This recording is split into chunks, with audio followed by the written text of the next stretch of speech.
শিক্ষা সংক্রান্ত গুরুত্বপূর্ণ আপডেট পেতে অবশ্যই চ্যানেলটিকে সাবস্ক্রাইব করুন, পাশে থাকা বেল আইকনটিতে অবশ্যই ক্লিক করুন। লক্ষ্য করলাম যে এই ঘটনাটা মুখ্যমন্ত্রী কেন 15 সালের 27শে নভেম্বর বেতন কমিশন বসিয়ে মাননীয় অভিরূপ সরকারকে চেয়ারম্যান করেছিল, সেটা আমরা কিন্তু তখনই বলেছিলাম যে 16তে বিধানসভা ইলেকশন, অতএব এটা প্রকাশ পেতে পেতে কবে হবে সেটা আমাদের ধারণার বাইরে। এবং সেটাই দেখলাম যে প্রায় 4.5 বছর পরে সেপ্টেম্বর মাসে 19-এ তিনি বেতন কমিশনের রিপোর্ট নাকি জমা দিয়েছে, কারণ মুখ্যমন্ত্রী বলেছে জমা দিয়েছে, কিন্তু আমরা তার সেই কপি পাইনি। এবং 20 সালে 1/1/20 থেকে নয়া বেতনটা শুরু হলো উইদাউট ডিএতে। সেটা নিয়ে আমরা মারাত্মক সোচ্চার হয়েছি যে ডিএ ছাড়া বেতন কমিশন। কিন্তু এই যে একটি সংগঠন আরটিআই করেছে, আরটিআইতেও রিপোর্ট দিচ্ছিল না, তারপরে আদালতে যেতে হয়েছে, আদালত বাধ্য করেছে সরকারকে ওটা প্রকাশ করতে, এবং দেখা গেল যে 1 জুলাইয়ের মধ্যে প্রকাশ করার কথা বলেছে, অথচ 25শে জুনই সেটা প্রকাশ করে দিয়েছে। এখন আমাদের প্রশ্ন হচ্ছে, ওটা যখন প্রকাশ পেয়েছে আমরা অবাক হয়ে গেলাম। কেন অবাক হয়ে গেলাম?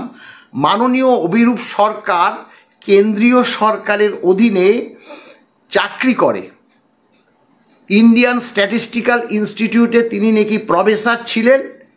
সেখানে এই যে সম্পূর্ণভাবে all India consumer price index অনুসারে বেতন পেতেন, সব ধরনের ভাতা পেতেন, যার মধ্যে এই মহার্ঘ ভাতাও ছিলেন। এখন তিনি অবসর নিয়েছেন, এই অবসরের বেসিকের উপর এখনও তিনি all India consumer price index অনুসারে ডিএটা পাচ্ছেন। ডিএ নাম নেই, ডিয়ারনেস স্লিপ পাচ্ছেন। অথচ তিনি সরকারকে সরাসরি বলছে যে all India consumer price index অনুসারে রাজ্য সরকারের যে ডিএ দিতে হবে, এর কোনো মান্যতা আমি খুঁজে পাইনি, মান্যতা দেয়নি। সরকার সেটাকে গ্রহণ করেছে, ওর কথাটাকেই সরকার গ্রহণ করেছে। আবার শুধু তাই নয়, দেখুন ব্যাপারটা হলো কংগ্রেস আমলে তখনও আমি চাকরি পাইনি, তখন 10% বাড়ি ভাড়া ভাতা ছিল। বামফ্রন্ট সরকার আসার পর 10% বাড়ি ভাড়া ভাতাটা হয়ে গেল 15%। এই অভিরূপ সরকার এসে সেই 15% বাড়ি ভাড়া ভাতাকে 12% করে দিয়েছে। অর্থাৎ এই যে এই সরকারকে তাবেদারি করতে করতে এমন জায়গায় তিনি নিয়ে এসছেন, তিনি যে একজন অর্থনীতিবিদ সেই ভাষাটাই তিনি ভুলে গেছেন। কারণ কি, এই all India consumer price index অনুসারে ডিএ দেওয়ার কথা বলেনি ঠিকই, কিন্তু এই তিনি all India consumer price index অনুসারে আমাদেরকে বেতন বাড়াতে বাধ্য হয়েছেন। কারণ all India consumer price index অনুসারে যেমন ডিএও দেওয়া হয়, all India consumer price index অনুসারে ভাতা বেতনও বাড়ানো হয়। কারণ হচ্ছে, এবং উদাহরণস্বরূপ বলবো, যেমন 2.5657 গুণিত কেন্দ্রীয় সরকার, অন্যান্য রাজ্য সরকারের বেতন বৃদ্ধি হয়েছে, আমাদেরকেও কিন্তু ওই 2.57 গুণিতক বেতন বৃদ্ধি করতে হয়েছে। অর্থাৎ অভিরূপবাবু যে কেন এটা করলো, কারণ ভাবতে অবাক লাগে এই কারণে যে বিগত যত কটা বেতন কমিশন হয়েছে সবাই কিন্তু সুপারিশ করেছে যে প্রতিটি রাজ্য সরকার, এমনকি কেন্দ্রীয় সরকার all India consumer price index অনুসারে ডিএ দিয়ে থাকেন। আমরাও সুপারিশ করছি সরকারের কাছে যে এই রাজ্যের সরকারি কর্মচারীদেরও বছরে 2 কিস্তি ডিএ দেওয়া হোক। সুপারিশ তারা করেছে, সরকার মানেনি আলাদা ব্যাপার।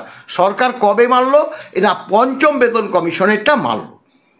সেখানে ওই একই বার্তা ছিল যে আমরা সুপারিশ করছি all India consumer price index অনুসারে বছরে 2 কিস্তি দিয়ে দিক, এবং 1 জুলাই 2008 থেকে ডিএটা দেওয়া হোক all India consumer price index. এবং সেটা রাজ্য সরকার দিল।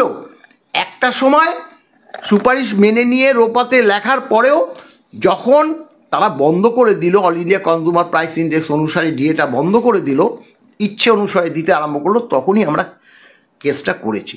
এবং সেই নথিপত্র আমরা দেখিয়েছি, পে কমিশনের রিপোর্ট দেখিয়েছি, রোপা দেখিয়েছি, বিভিন্ন রাজ্যে সব যে all India consumer price index অনুসারে দিয়ে দেওয়া হয় তা দেখিয়েছি।